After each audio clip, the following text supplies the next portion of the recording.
आदाब नाज़रीन, खबरनामे में आपका इस्तकबाल है। मैं हूं आपके साथ रेशमा फारूकी। आइए तफसील से अब खबरों पर नजर डालते हैं। गुजरात असेंबली इंतखाबात के लिए मुहिम जोरों पर। वजीर आजम नरेंद्र मोदी ने महसाना में इंतखाबी रैली से किया खिताब। वो दाहोद, वडोदरा और भावनगर में भी रैलियों से करेंगे खिताब।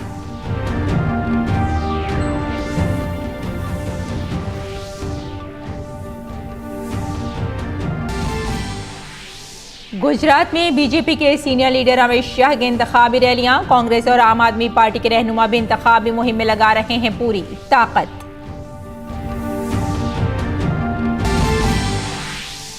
वजीर दिफा राजनाथ सिंह ने आसियान वज़राए दिफा की 9वीं सालाना इजलास से किया खिताब। कहा, बैनुल-अक़वामी और सरहद पार की दहशतगर्दी है दुनिया को दरपेश सबसे बड़ा खतरा। वजीर दिफा का कंबोडिया के वजीर आजम से मुलाकात का भी है प्रोग्राम। अमेरिका के वर्जीनिया वॉलमार्ट में अंधाधुंध फायरिंग, गोली चलाने वाले समेत मुतादिद अफराद हुए हलाक।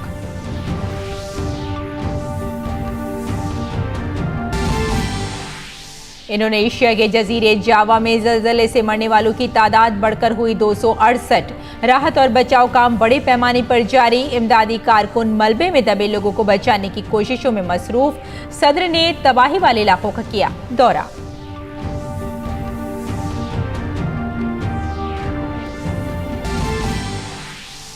फीफा वर्ल्ड कप 2022 में आज मराकश का मुकाबला क्रोएशिया से। दूसरे मैच में जर्मनी और जापान होंगे आमने सामने। एक और मुकाबले में कोस्टा रिका और स्पेन के दरमियान होगा मुकाबला।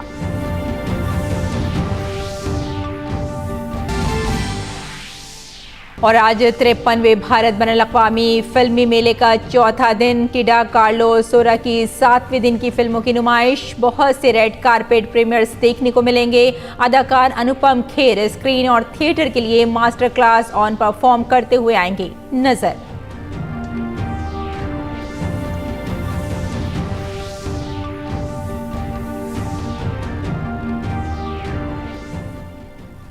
और अब खबरें तफसील से। वजीर आजम नरेंद्र मोदी गुजरात के 2 रोज़ा दौरे पर हैं। आज वजीर आजम ने महसाना और दाहोद में इंतखाबी जलसों से खिताब किया।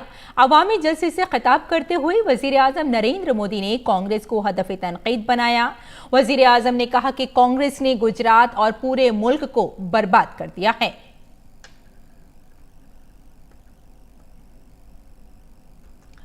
वजीर दाखिला अमित शाह ने राजकोट के जसदन असेंबली सीट में एक इंतखाबी जलसे से खिताब किया।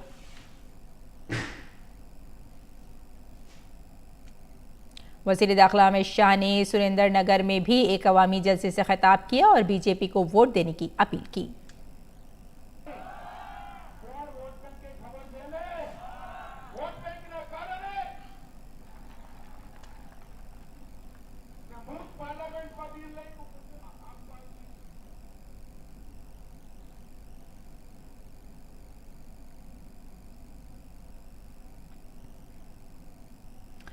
और गुजरात असेंबली की बोटाद सीट पर बीजेपी ने 2017 के असेंबली इंतखाबात में एक दिलचस्प मुकाबले में जीत हासिल की थी। इस बार भी बीजेपी और कांग्रेस के साथ आम आदमी पार्टी ने अपनी मौजूदगी से मुकाबला दिलचस्प बना दिया है। बोटाद में ज्यादातर कपास की काश्त की जाती है। ऐसे में तमाम पार्टियां कपास के किसानों को अपनी तरफ राग़िब करने की कोशिश कर रही हैं। आखिर क्या सोचते हैं कपास के किसान, जानने की कोशिश की हमारे नुमाइंदे चंद्रशेखर ने। गुजरात का बोटाद जिला कपास की काश्त के लिए बहुत मशहूर है। सौराष्ट्र की सबसे बड़ी कॉटन मार्केट भी बोटाद में मौजूद है। किसानों समेत कई खानदान कपास की काश्त पर मुनहसिर हैं। कई साल पहले किसानों के पास आबपाशी के लिए पानी की कमी थी। उस वक्त वजीर आजम नरेंद्र मोदी गुजरात के वजीर आला थे। उन्होंने किसानों को इसराइल की ड्रिप इरिगेशन टेक्नोलॉजी के लिए तरगीब दी। आज किसानों का मानना है कि उन्होंने न सिर्फ पानी की बचत की है, बल्कि वो कम पानी से ज्यादा पैदावार भी हासिल कर रहे हैं। इसके लिए 30% सब्सिडी भी उन्हें दी जा रही है। MSP की कीमतों में भी इजाफा किया गया।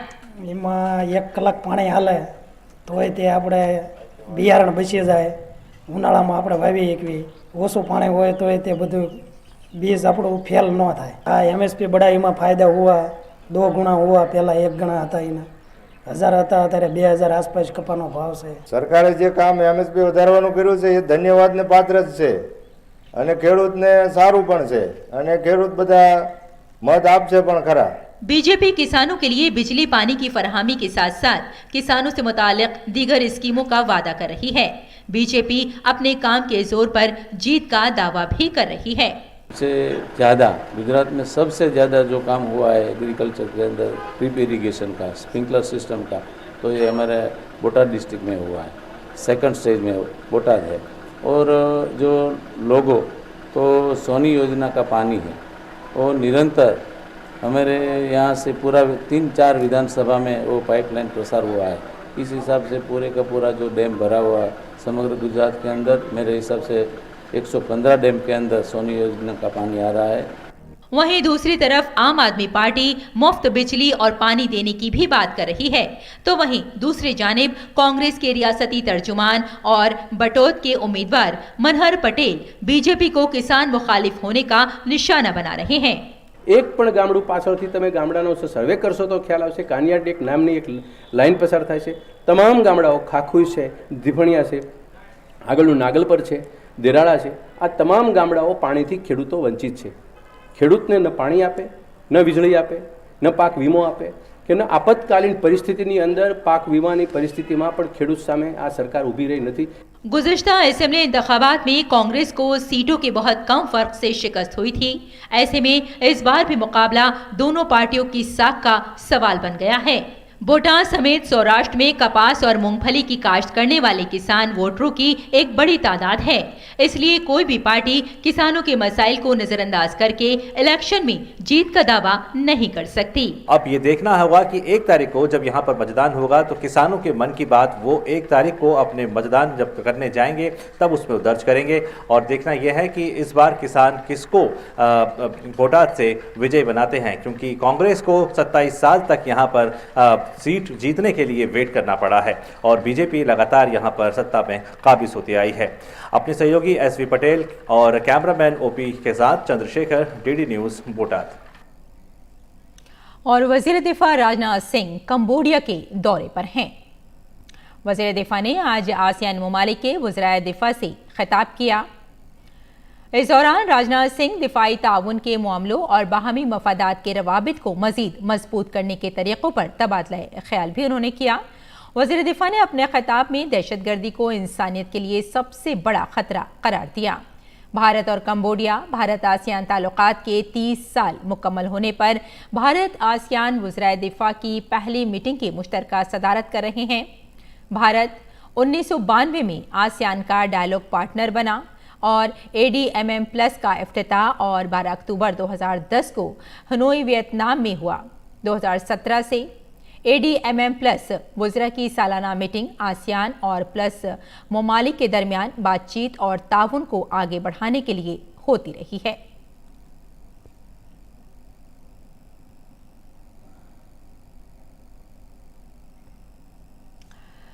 अब मनी लॉन्ड्रिंग मामले में दिल्ली की तिहाड़ जेल में बंद वजीर सत्येंद्र जैन का दूसरा वीडियो भी जारी हुआ है। ये वीडियो मुनासिब खाना न मिलने के उनके दावे की वाज़ेह तरदीद कर रहा है। इस सीसीटीवी फुटेज में सत्येंद्र जैन अपने सेल में अच्छा खाना खाते नजर आ रहे हैं। इसके साथ वो फल और खुश्क मेवे खाते भी नजर आ रहे हैं।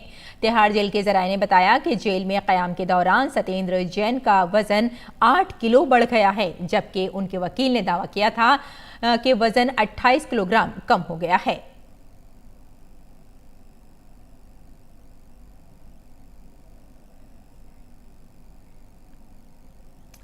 बीजेपी लीडर मीनाक्षी लेखी ने आम आदमी पार्टी को हदफ तनकीद बनाते हुए कहा कि मुजरिमाना छवि वाले लोग अब सियासत में आकर सियासत को बदनाम करने की कोशिश कर रहे हैं। मीनाक्षी लेखी ने जेल में बंद आम आदमी पार्टी लीडर सत्येंद्र जैन को वजीर के ओहदे से न हटाने पर केजरीवाल हुकूमत को तनकीद का निशाना बनाया। उन्होंने कहा कि सत्येंद्र जैन वजीर के ओहदे पर बरकरार हैं और उन्हें अभी तक हटाया नहीं गया है। इसके बरक्स सत्येंद्र जैन को जेल में तमाम सहूलियात फराहम की जा रही हैं। लगातार किस प्रकार से आपराधिक छवि वाले व्यक्तित्व जो है राजनीति में आए और राजनीति को ही बदनाम करना शुरू कर दिया। आप सोचिए कि एक मंत्री जो जेल काट रहा है, सजा में है, कई केसेस में उसकी इन्वेस्टिगेशन चल रही है, तो पहले तो उसको मंत्री से ही नहीं हटाया गया, उसको मंत्री बना के रखा गया। फिर वो जेल के अंदर बैठ के उगराई का काम करता है, फिरौती का काम करता है, और जेल के अंदर पूरा ऐशो आराम चल रहा है, टीवी चल रहा है, पैर मालिश करने के लिए लोग रखे हुए हैं, भोजन पैक्ड आ रहा है और सब किस्म की सुख सुविधा जेल के अंदर उनको प्रोवाइड की जा रही है। मीनाक्षी लेखी ने आम आदमी पार्टी पर दिल्ली में काम न करने का इल्जाम लगाया। उन्होंने कहा कि गुज़िश्ता 7-8 सालों से इख्तिदार में रहने के बावजूद केजरीवाल हुकूमत ने रियासत के लिए कुछ भी नहीं किया। सबसे बड़ी जो बात है वो बात यह है कि एक आम आदमी पार्टी जैसी पार्टी जिसने अपने जिम्मे का काम पिछले 7-8 सालों में जब से दिल्ली में है कुछ किया नहीं और लगातार जनता को धोखा देने का काम किया, और जब कोई बात हो दूसरे की तरफ उंगली कर दो। भूल जाते कि जब हम एक उंगली किसी और पे उठाते हैं तो बाकी की 4 उंगली हमारी तरफ ही उठती हैं। अगली खबर की जानिब बढ़ते हैं। दिल्ली के पालम राजनगर पार्ट 2 इलाके में दिल दहला देने वाला वाकया पेश आया है, जिसमें एक ही खानदान के 4 अफराद को कत्ल कर दिया गया है। नशे के आदी बेटे ने अपनी माँ, बाप, दादी और बहन को कत्ल कर दिया है। ये वाकया सुबह देर गए उस वक्त पेश आया जब केशु, जिसकी उम्र 24 साल बताई जा रही है, नशे की हालत में घर में झगड़ने लगा और सबसे पहले उसने अपनी दादी का गला घोंट दिया और उसके बाद उसने अपने माँ बाप और बहन को चाकू मारकर कत्ल कर दिया। जब वो मौके से फरार हो रहा था तो मोहल्ले में रहने वाले उसके चचाजाद भाई ने उसे पकड़कर पुलिस के हवाले कर दिया। केशु इससे कबल भी चोरी के इल्जाम में तिहाड़ जेल में सजा काट चुका है और वो मनशियात का आदी भी रहा है। आगे बढ़ते हैं। राजधानी दिल्ली में बुधवार तड़के सुबह के वक्त में पालम इलाके में 4 लोगों की हत्या से सनसनी फैल गई। केशव नाम के व्यक्ति ने अपने परिवार के 4 लोगों की निर्मम हत्या कर दी। बताया जा रहा है कि वो नशे का आदी था और लगातार इस नशे की गिरफ्त में रहता था, जिसके चलते उसने इस हत्या को अंजाम दिया। मेरे पीछे आप ये बिल्डिंग देख सकते हैं जहां पर केशव अपने परिवार के साथ रहता था और बताया जा रहा है कि उसने इस हत्या को अंजाम देने के वक्त सबसे पहले दादी की हत्या करी, उनका गला घोंटकर हत्या करी और उसके बाद परिवार के एक-एक सदस्य को चाकुओं से रेत कर उनकी हत्या कर दी। और यह तमाम लोग यहाँ पर जो इस इलाके में रहते हैं वो मौजूद हैं, जिन्होंने बताया, जिनसे हमने बात करी, उन्होंने बताया कि वो लगातार नशे की गिरफ्त में रहता था और वो तिहाड़ जेल भी इस बाबत जा चुका था। कई चोरियों में भी उसका नाम आ चुका था और वो बार बार इसी तरह के क्राइम को कमिट करता था। परिवार के समझाए जाने के बावजूद वो इस नशे से बाहर नहीं आ पा रहा था और जब कल उस घटना को उसने अंजाम दिया तो उस वक्त भी वो नशे की हालत में था और जब उसने इस क्राइम को कमिट किया और यहाँ से भागने लगा तो परिवार के एक सदस्य ने, जो पड़ोस में रहते थे, उन्होंने उसको पकड़कर पुलिस के हवाले किया। ये निर्मम हत्या कहीं ना कहीं नशे की लत के उन तमाम लोगों को एक मैसेज है कि उनकी छोटी छोटी इन गलतियों से कितने भयंकर परिणाम सामने आते हैं। और इस बार ये परिणाम जो है वो तमाम लोगों के लिए एक सबक है कि परिवार के 4 लोगों की यहाँ हत्या कर दी जाती है। यानी नशे को किसी भी तरह से खत्म करने की जरूरत है। नशा जितना ज्यादा बढ़ता जाएगा उतने ज्यादा अपराध सामने आएंगे। मैं मुकेश शुक्ला, डीडी न्यूज, दिल्ली। और गोवा में जारी बैनुल-अक़वामी फ़िल्म फेस्टिवल में फ़िल्म मार्केट सेक्शन में बुक अडेप्टेशन की पहल की गई है। बहुत से मुसन्निफ़ीन और इशाती इदारे अपनी अपनी किताबों के साथ इसमें हिस्सा ले रहे हैं। किताबों की शायकीन के लिए किताबें नुमाइश में रखी गई हैं ताकि उन्हें किसी किस्म की परेशानी का सामना न करना पड़े। इसका मकसद फ़िल्म डायरेक्टर्स के सामने नई कहानियाँ पेश करना है। इफ़ी के इस इक़दाम से सफ़हात पर कुंदा कहानियों को स्क्रीन पर ले जाने में मदद मिलेगी। आज के दौर में बहुत से हिदायत हिदायतकार और फिल्मसाज किताबों की कहानियों को ढालकर वहीं फिल्में बनाते हैं। मुंतज़मीन की कोशिश है कि इसको फ़रोग़ दिया जाए। इस तक़रीब की काविशें रंग ला रही हैं और इस बार फिल्म बाजार सेक्शन में 21 पब्लिकेशंस हाउसेस समेत 27 शुरा किताब के मुआफ़क़त में हिस्सा ले रहे हैं। भारतीय अंतर्राष्ट्रीय फिल्म महोत्सव में पहली बार फिल्म बाजार के सेक्शन में बुक अडाप्टेशन का एक इनिशिएटिव लिया गया है। आप देख सकते हैं यहाँ पर ये जो पवेलियन लगा हुआ है, यहाँ पर कई सारे ऑथर्स हैं, कई सारे पब्लिकेशन हाउस हैं जो अपने बुक्स के साथ में यहाँ पर आए हुए हैं। बुक्स सारे डिस्प्ले किए गए हैं एक ही मकसद से कि बुक्स जो हैं वो स्टोरीज़ देती हैं और स्टोरीज़ जो हैं वो फिल्म में टर्न की जा सकती हैं। साथ ही जो वेब सीरीज़ हम जानते हैं वो भी कई सारे मूवीज़ जानते हैं जो बुक्स के ऊपर हैं, बुक्स को अडाप्ट किए जाते हैं। वो सब ये आइडिया है और हमारे साथ कृतिका हैं जो कोऑर्डिनेटर हैं बुक टू बॉक्स ऑफिस की। कृतिका, कितने पब्लिकेशन हाउस आपसे जुड़े हुए हैं और अब तक किस तरीके से बिजनेस हो रहा है? तो हमारे पास पूरे 27 पार्टिसिपेंट्स हैं। उनमें से 21 पब्लिशिंग हाउसेस हैं, 4 लिटरेरी एजेंसीज़ हैं और 4 ऑथर्स हैं। और रिस्पांस काफ़ी अच्छा रहा है। बहुत सारे लोग आ रहे हैं, बहुत सारी मीटिंग्स हो रही हैं और बस मैं बहुत खुश हूँ कि ये सक्सेस रहा। हमारे साथ में है मिथिलेश जी जो इस पब्लिकेशन से हैं, वो ऑथर भी हैं। उनसे जानते हैं, मिथिलेश, कौन से बुक्स लाए हैं आप और किस तरीके से एक्सपेक्ट कर रहे हैं ये एक प्रोग्राम जो है उससे? हम फ्लाइटिंग पब्लिकेशन से हैं, तो हमारा मोटो है किताबें ज़रा हटके। हम उन जॉनर्स पे काम करते हैं जो बाकी के हिंदी जॉनर्स में नहीं है। जैसे बच्चों के लिए कहानियाँ नहीं लिखी जाती है, उनके लिए छोटी कहानियाँ होती है, आपने देखा होगा NBT का, लेकिन हम लोग बुक सीरीज़ पे काम कर रहे हैं। कुछ कंटेंट हम लोग 25 सिलेक्टेड कंटेंट्स यहाँ लेकर आए हैं फिल्म के लिए, जो हमें लगता है कि ये फिल्म में अडॉप्ट किए जा सकते हैं क्योंकि ऐसे कंटेंट की ज़रूरत है हमारे यहाँ पे। एज अ पब्लिशर हम ये यहाँ पे पिच करना चाहते हैं कि अलग अलग डिफरेंट जॉनर्स के कंटेंट भी जो इंडियन सिनेमा में भी एक्सेप्ट किए जा रहे हैं, तो उनके लिए हमें ज़रूर यहाँ मंच मिला है और आई होप कि बहुत सारे लोग इसमें इंटरेस्ट दिखा रहे हैं, तो कुछ बात बनेगी। मैम, तो ना सिर्फ ये पब्लिकेशन हाउसेस के लिए एक बहुत बड़ा प्लेटफॉर्म है बल्कि फिल्म मेकर्स के लिए भी एक बड़ा प्लेटफॉर्म है क्योंकि उनके पास में भी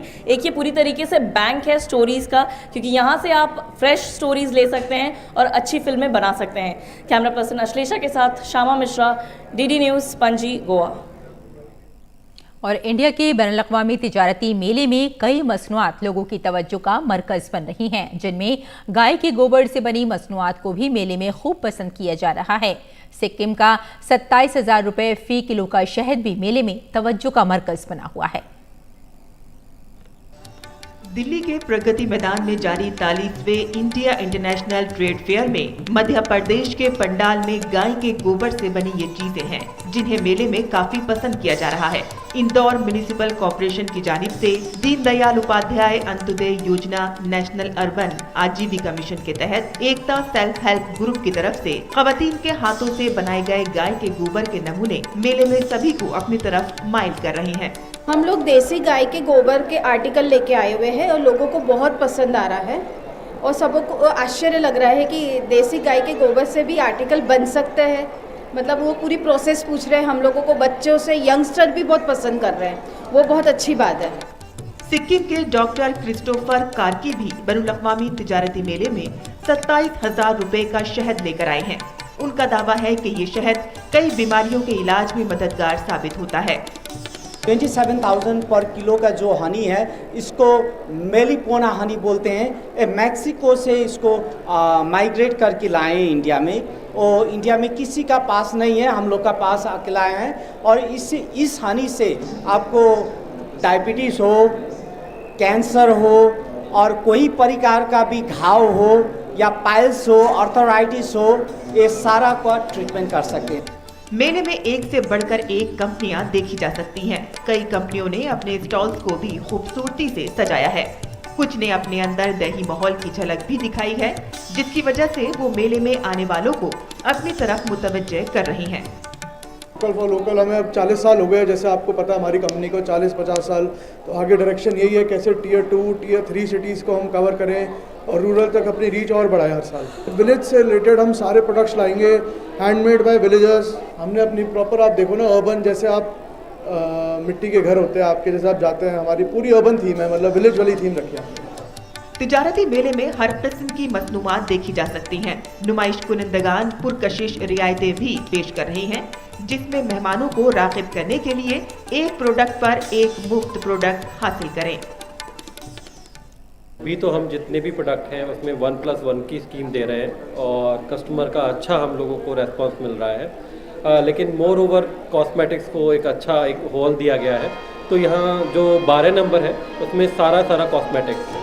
मेले में मध्य प्रदेश के चीते भी लोगों की तवज्जो का मरकज बने हुए हैं। यहाँ लोग जमकर सेल्फी लेते नजर आते हैं। गिरीश निशाना की रिपोर्ट, उर्दू खबरें।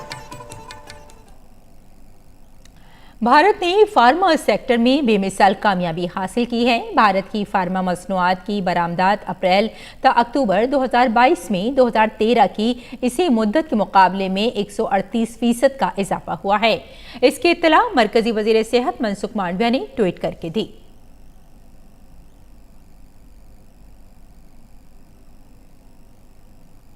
बैनुल-अक़वामी खबरों में अमरीकी रियासत वर्जीनिया में वॉलमार्ट में फायरिंग के नतीजे में 10 अफराद हलाक हो गए हैं।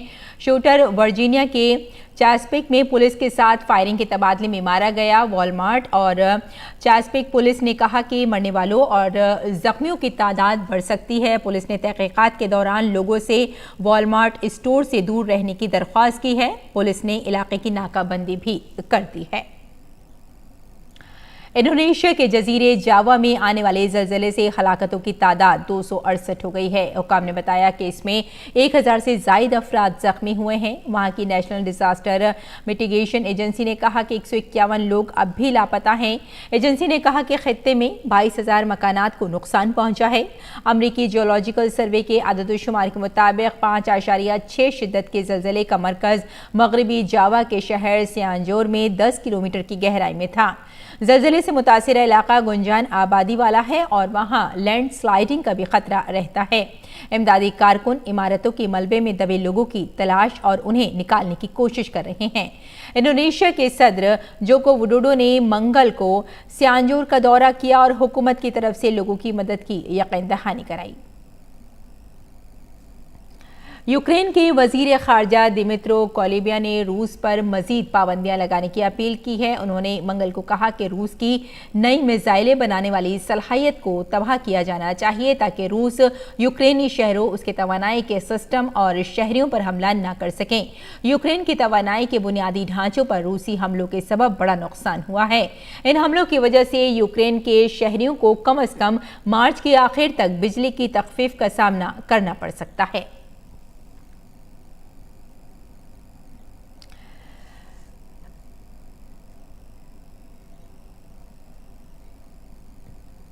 और नाज़रीन, बचपन को जिंदा रखने के नारे के साथ वाराणसी में खिलौना लाइब्रेरी शुरू की गई है। प्राइमरी स्कूलों में बचपन का ख्याल कैसे रखा जाए, इस पर पेश है ये खास रिपोर्ट। कुछ न कुछ जरूर सीखता है। अगर आपने भी जिंदगी का कुछ मकसद मुतय्यन किया है तो आपको हालात से बहुत कुछ सीखने को मिलता है। परवीन चंद्र ने ऐसे ही हालात से तहरीक हासिल की। गर्चा वो अपने बच्चे को खिलौने तो नहीं दे पाए, अलबत्ता उन्होंने नौनिहालों के लिए एक खिलौना लाइब्रेरी का आगाज किया। खिलौना लाइब्रेरी जो ये शुरू हुई है, विश्व की पहली खिलौना लाइब्रेरी है। बचपन में जब हम मिडिल क्लास के होके हमने अपने बच्चे को खिलौना किसी कारण से नहीं दे पाए, तो मुझे लगा कि जो है जब हम अपने बच्चे को नहीं दे पाए तो बहुत सारे ऐसे बच्चे हैं, और हकीकत है बच्चे के लिए खिलौना बनता है और वो खेल नहीं पाते हैं क्योंकि पैसे का अभाव होता है। तो वो खिलौने से खेल भी सके, वो केवल ललच के न रह सके, और दूसरे जो है इस बहाने वो स्कूल आ सके, क्योंकि सरकारी स्कूलों में फीस नहीं होती है तो वो स्कूल आने का आकर्षण नहीं होता है। शनिवार को तादाद स्कूल में ज़्यादा होती है क्योंकि खेल होता है। बच्चे कुदरत का अनमोल तोहफा हैं। काशी में बाबा विश्वनाथ का आशीर्वाद हासिल करने के मकसद से इस इफ्तिताही तकरीब में मौजूद पुजारी ने भी बच्चों की मौजूदगी में इजाफा करने के लिए खिलौना लाइब्रेरी को बड़ा ताउन बताया और उम्मीद जाहिर की कि इस तहरीक से कौमी सतह पर सबको सबक हासिल होगा। यहाँ पर प्राइमरी स्कूलों में बच्चे जो है बहुत कम संख्या में आते हैं। शनिवार के दिन इसलिए आते हैं ज़्यादा संख्या में क्योंकि खेल कूद का आयोजन होता है। तो अब जब खिलौना उनके लिए नित्य यहाँ पर प्राप्त होगा तो मैं समझता हूँ कि वह शिक्षा की तरफ भी उन्मुख होंगे, वह पढ़ेंगे लिखेंगे भी और उनका बचपन भी जिंदा रहेगा। समाज में लोगों की इस तरह की काविश से प्राइमरी शोबे तालीम भी काफ़ी मुतासिर है। उन्हें उम्मीद है कि तलबा की तादाद में इजाफा होगा और इनफरादी तौर पर हर बच्चा खिलौना लाइब्रेरी से मुस्तफीज होगा और आंगनबाड़ी में इस तरह की लाइब्रेरी का इनेकाद किया जा सकेगा। हम लोगों ने यहाँ पर एक खिलौना लाइब्रेरी शुरू किया है जिसमें बच्चों को आकर्षित करने के लिए खिलौने की व्यवस्था की गई है। आमतौर पर ये देखा जाता है कि हमारे छोटे बच्चे कभी कभी खिलौनों से महरूम रह जाते हैं, तो जिसके लिए यहाँ पे व्यवस्था की गई है। इसका प्रमुख उद्देश्य ये है कि इससे हमारी उपस्थिति भी बढ़ेगी और आगे हम लोग इसको जो है अपने जो आंगनवाड़ी केंद्र हैं, जो ऐसे आंगनवाड़ी केंद्र जो हमारे विद्यालयों में हैं, उनसे हम लोग जोड़ रहे हैं, क्योंकि आंगनवाड़ी केंद्रों में 3 से 6 वर्ष के जो हमारे बच्चे रहते हैं उन बच्चों का थोड़ा उपस्थिति कम रहती है, तो इन खिलौनों के माध्यम से उनको आकर्षित करेंगे। और साथ में इसमें बहुत से गेम्स ऐसे हैं, बहुत से खेल ऐसे हैं जिससे उनकी तार्किक क्षमता का भी विकास होता है, तो उसमें सीखने और तार्किक क्षमता बढ़ाने की भी प्रक्रिया में गति आएगी। मुआशरे में इस तरह की कोशिशों से छोटे बच्चों को पढ़ाई की जानिब राग़िब किया जा सकता है, जिससे बच्चों की तादाद में भी इजाफा देखने को मिलेगा। इन बच्चों के लिए खिलौना क्या है इनके चेहरे से पता चलता है। खिलौना है तो बचपन है, ऐसी ही सोच है। ये जो कार्यक्रम शुरू किया गया है इस प्राथमिक विद्यालय में, इन बच्चों के हाथ में खिलौना होगा तो बचपन जिंदा रहेगा, ऐसी ही सोच है। कैमरा पर्सन मनोज कुमार साहनी के साथ doctor Harkesh Bahadur Singh Gautam, GD news, Varanasi. और खेल की खबरों में फीफा वर्ल्ड कप 2022 में आज मराकश का मुकाबला क्रोएशिया से होगा।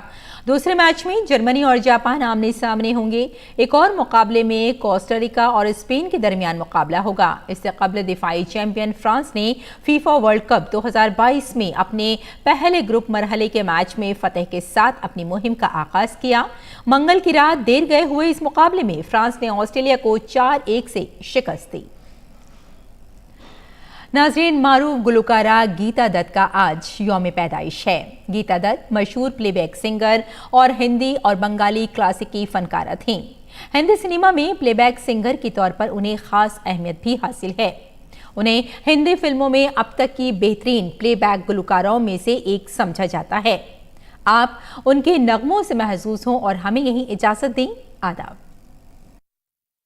जाने क्या तूने कही, जाने क्या मैंने सुनी, बात कुछ बन ही गई। जाने क्या तूने कही, जाने क्या मैंने सुनी, बात कुछ बन ही गई।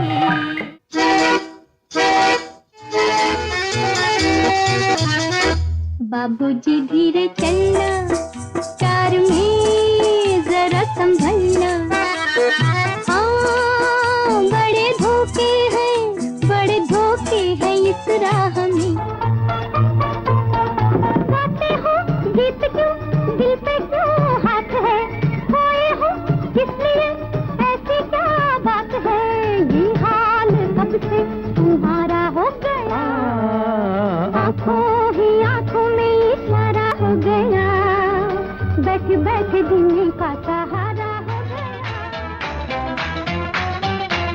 मेरा नाम टिन टिन चू, टिन टिन चू, बाबा टिन टिन चू। रात चांदनी में और तू, hello mister how do you do. मेरा नाम टिन टिन चू, टिन टिन चू, बाबा टिन टिन चू। रात चांदनी में और तू, hello mister how do you do. ऐ दिल मुझे बता दे, तू किस पे आ गया है, वो कौन है जो आकर ख्वाबों पे छा गया है। ऐ दिल मुझे बता दे,